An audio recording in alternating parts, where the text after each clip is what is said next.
I think you guys all know by now that during the winter months, it is extremely important that you are really taking care of and looking after your immune system.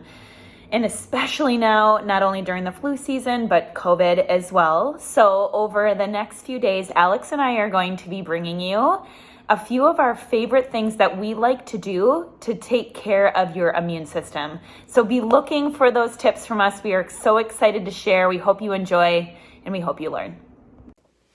Have you ever thought about your gut lining?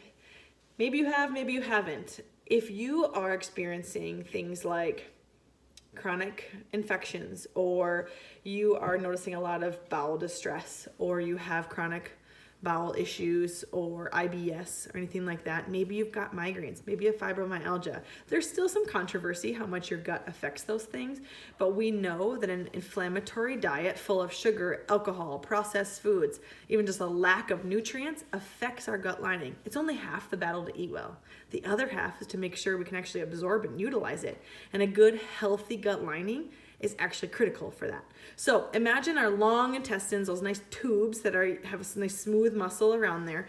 Inside that lining is something that looks a little bit like this. So hang with me here on this visual, but all these little microvilli act kind of like your eyelashes, and they protect the gut lining just like our eyelashes protect invaders from coming into our eye and always being a problem. So what happens when we have inflammatory foods, we actually break down these little microvilli, and then all of a sudden our lining, which is kind of in between here, is more exposed and can become permeable. So when that does happen, when we have food particles or inflammatory foods or even medications slip through that gut lining, it can affect other areas of our body, and all of a sudden we have headaches or we don't feel well or something's off. So what we want to do is give food and give support to these little microvilli.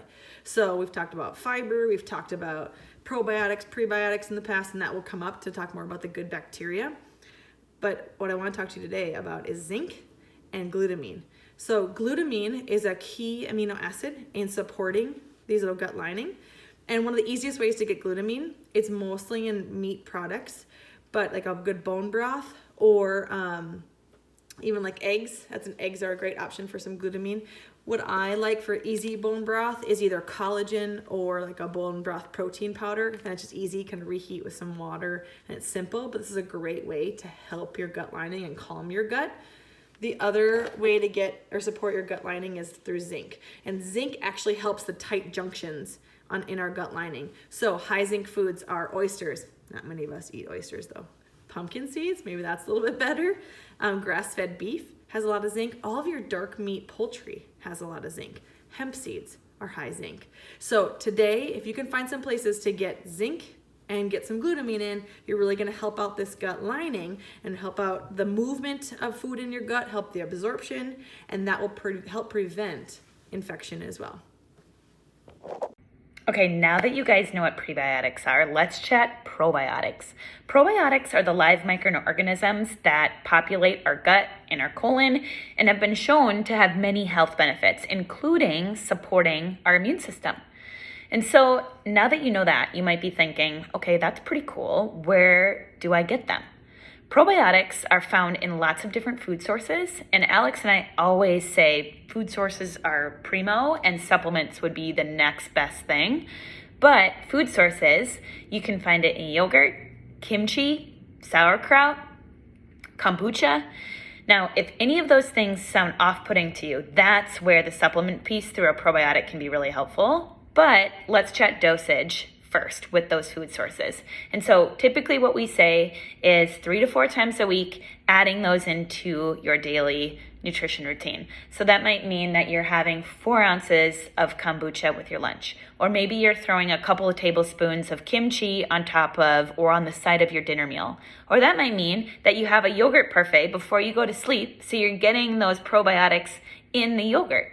Now, if any of those foods, you're like, okay, that's really good, but I don't really like any of those. Totally hear you. And that's where a supplement can come into play. So supplements are super, super helpful because we're getting more prescriptive doses on a more frequent basis. But just like a nutrition eating plan, there is no one size fits all in terms of a probiotic. So that's where we really like to look at, okay, what are the type of things that maybe you're dealing with that a specific strain of bacteria might not agree with. So if you're maybe constipated a lot, or maybe you have acid reflux, or maybe you're really sensitive to yeast, that's where it's going to be really important that you talk with Alex or I so we can get you going on the right probiotic based off of your concerns. There is a multitude of different ones that you can take, but if you do have questions on what you should do personally, if fermented foods are just not for you, chat with us. We can help you get connected to the right one. Hey, we have been talking all about the gut and how the gut affects our immune system and how important our immune system is right now. It's in the headlines every day with COVID or other flu-like infections or just being sick or viral infections that are happening right now. So please take some action to protect your gut. Hannah had already mentioned about probiotics, and probiotics are those good life-giving bugs that really amplify the microbiome, so giving all that good benefit to good bacteria in your gut.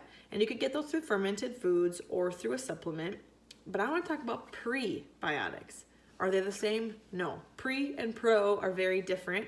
Pro is pro-life, it's life bacteria or living bacteria, and the pre is food for the pro.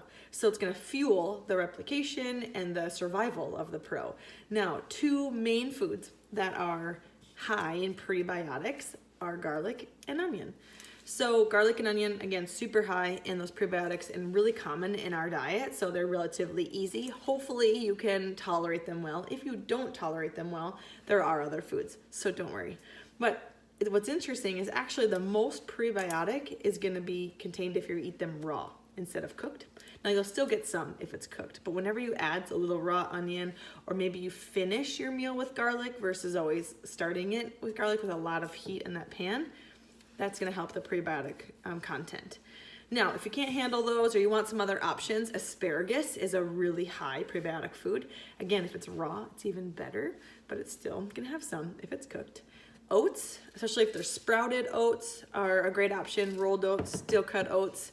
Now, maybe you've always hated those pesky dandelions in your lawn, but actually dandelion greens or like a roasted dandelion in a tea is a really great way to get prebiotics. I also prefer mine in my tea versus just eating the greens all the time. But you can get like a roasted dandelion tea or something like an herbal coffee, and maybe you've already switched to a little less caffeine in your life, and an herbal coffee is usually roasted chicory root. So chicory, also known as inulin, is an option for some prebiotics. It could be in protein bars, otherwise teas like this, like I mentioned. So there's options: garlic, onions, asparagus, oats, flaxseed. Looking at the dandelion root or the chicory root, those are really high prebiotic foods to help build a good microbiome and strong probiotics.